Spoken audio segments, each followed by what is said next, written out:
12 নৱেম্বৰ 1996 সন্ধিয়া এখন বিমানে দিল্লীৰ ইন্দিৰা গান্ধী ইণ্টাৰনেশ্যনেল এয়াৰপৰ্টৰ পৰা টেক অফ কৰে।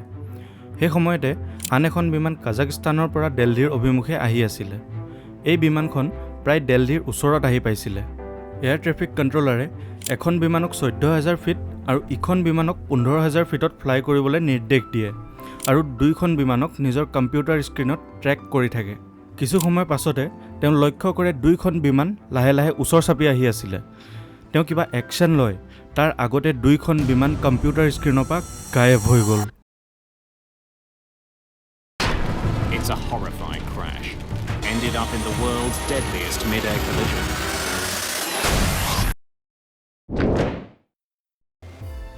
নৱেম্বৰ 1996 দুপৰীয়া সময়ত কাজাকিস্তান দেশৰ চিমকিন ইণ্টাৰনেশ্যনেল এয়াৰপৰ্টৰ পৰা কাজাকিস্তান এয়াৰলাইনৰ এখন বিমান ফ্লাইট 1907এ 27জন পেছেঞ্জাৰ্ছ আৰু 10জন ক্ৰিউ মেম্বাৰ্ছৰ সৈতে ভাৰতৰ দিল্লীৰ অভিমুখে উৰা মাৰে।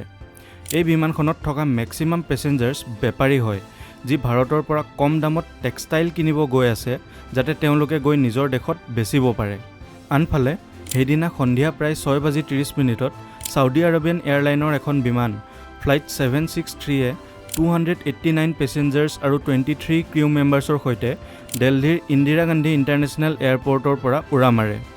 এই বিমানখনত থকা মেক্সিমাম পেছেঞ্জাৰ্ছ ৱৰ্কাৰ্ছ হয়, যি কামৰ সন্ধানত ছাউদি আৰবিয়া গৈ আছে। সেই সময়ত air traffic controller VK Dutta ডিউটিত আছিল। তেওঁ এই দুইখন বিমানৰ লগত কমিউনিকেট কৰি আছিল আৰু মনিটৰ কৰি আছিল। যিহেতু কাজাকিস্তানৰ বিমানখন দিল্লীত লেণ্ড কৰিব আৰু তেওঁলোক দিল্লীৰ ওচৰ আহি পাইছিল, সেইকাৰণে VK দত্তাই সেই বিমানখনক 15,000 ফিটলৈ নামি আহিবলৈ এপ্ৰুভ কৰি দিয়ে আৰু লগতে ৱাৰ্ণ কৰি দিয়ে যাতে তেওঁলোক 15,000 ফিটৰ পৰা তললৈ নাহে, কাৰণ 14,000 ফিটত ছাউদিৰ বিমানখন আছিল যি জাষ্ট দিল্লীৰ পৰা টেক অফ কৰিছিল। VK দত্তাই ছাউদিৰ বিমানখনকো ৱাৰ্ণ কৰি দিয়ে যাতে তেওঁলোক 14,000 ফিটতকৈ ওপৰলৈ নাযায়। দুইখন বিমানক ইনফৰ্মেশ্যনবোৰ দিয়াৰ পাছত তেওঁ দুইখন বিমানক কম্পিউটাৰ স্ক্ৰীনত ট্ৰেক কৰি থাকে। কিছু সময় পাছতে VK দত্তাই লক্ষ্য কৰে দুইখন বিমান লাহে লাহে ওচৰ চাপি আহি আছিল।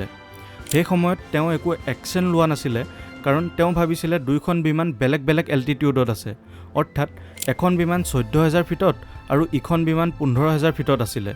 অলপ পাছতে যেতিয়া দুইখন বিমান একদম ওচৰত আহি পাই গ'ল, হঠাৎ দুইখন বিমান ৰাডাৰৰ পৰা গায়ব হৈ গ'ল। এইটো সময়ত VK দত্তাই ৰিয়েলাইজ কৰিলে এটা বহুত ডাঙৰ গণ্ডগোল হৈ গ'ল। প্ৰায় 6:40 ইউনাইটেড ষ্টেট এয়াৰফ'ৰ্চৰ এখন কাৰ্গো বিমানে VK দত্তাক অৱগত কৰে যে তেওঁলোকে অলপ আগতে আকাশত এটা ডাঙৰ বিস্ফোৰণ দেখা পাইছিল। এতিয়া VK দত্তা কনফাৰ্ম হৈ গ'ল যে সেই দুইখন বিমানৰ লগত বহুত বেয়া কিবা হ'ল। দিল্লীৰ পৰা প্ৰায় 100 কিলোমিটাৰ দূৰত চাৰ্কি দাদ্ৰি নামৰ এখন চহৰৰ আকাশত এই দুইখন বিমানৰ সংঘৰ্ষ হয় আৰু এনেদৰেই ইণ্ডিয়াৰ হিষ্ট্ৰীত আটাইতকৈ ভয়ানক আৰু প্ৰথমটো বিমান দুৰ্ঘটনা ঘটে য'ত দুখন বিমানৰ আকাশত সংঘৰ্ষ হয়। কেনেকৈ হ'বলৈ পালে ইমান এটা ভয়ানক দুৰ্ঘটনা? কাৰ ভুলৰ জহত হ'ল জানো আহক।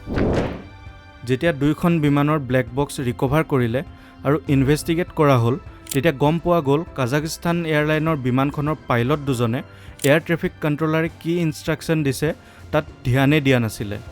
পাইলট দুজনে আল্টু ফাল্টু কথা পতাত ব্যস্ত হৈ আছিলে আৰু তেওঁলোকে ভালকৈ ইংলিছো নাজানিছিলে। তেওঁলোকৰ লগত এজন ৰেডিঅ' অপাৰেটৰ আছিলে যি এয়াৰ ট্ৰেফিক কণ্ট্ৰলাৰ VK দত্তাই দিয়া ইনষ্ট্ৰাকশ্যনবোৰ তেওঁলোকক ট্ৰেন্সলেট কৰি দি আছিলে। VK দত্তাই তেওঁলোকক 15,000 ফিটতকৈ তললৈ নামিবলৈ মানা কৰিছিলে, কিন্তু মিছ আণ্ডাৰষ্টেণ্ডিঙৰ জহত তেওঁলোক 14,000 ফিটলৈ নামি আহে, য'ত অলৰেডি ছাউদিৰ বিমানখন আছিলে। সেই সময়ত এয়াৰ ট্ৰেফিক কণ্ট্ৰলাৰসকলে অকল প্ৰাইমেৰী ৰেডাৰহে ব্যৱহাৰ কৰিছিলে, ছেকেণ্ডেৰী ৰেডাৰ ব্যৱহাৰ কৰা নাছিলে। প্ৰাইমেৰী আৰু ছেকেণ্ডেৰী ৰেডাৰৰ মাজত পাৰ্থক্য এইটোৱে যে প্ৰাইমেৰী ৰেডাৰে অকল বিমানখনৰ লোকেশ্যনটোহে ক'ব পাৰে, কিন্তু ছেকেণ্ডেৰী ৰেডাৰে বিমানখনৰ লোকেশ্যন আৰু এল্টিটিউড, অৰ্থাৎ বিমানখন কিমান হাইটত উৰি আছে, দুইটা ক'ব পাৰে। ৰাস্তাত গাড়ীবোৰ যাবলৈ আৰু আহিবলৈ ছেপাৰেট ৱে থাকে, কিন্তু সেই সময়ত বিমানবোৰ যাবলৈ আৰু আহিবলৈ এটা ছিংগল ৱে আছিলে, ছেপাৰেট ৱে নাছিলে।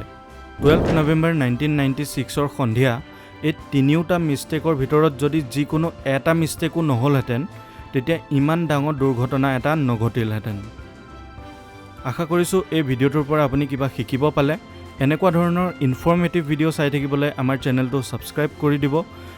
লগ পাম এটা নতুন ভিডিঅ'ৰ সৈতে। আজিলৈ ধন্যবাদ।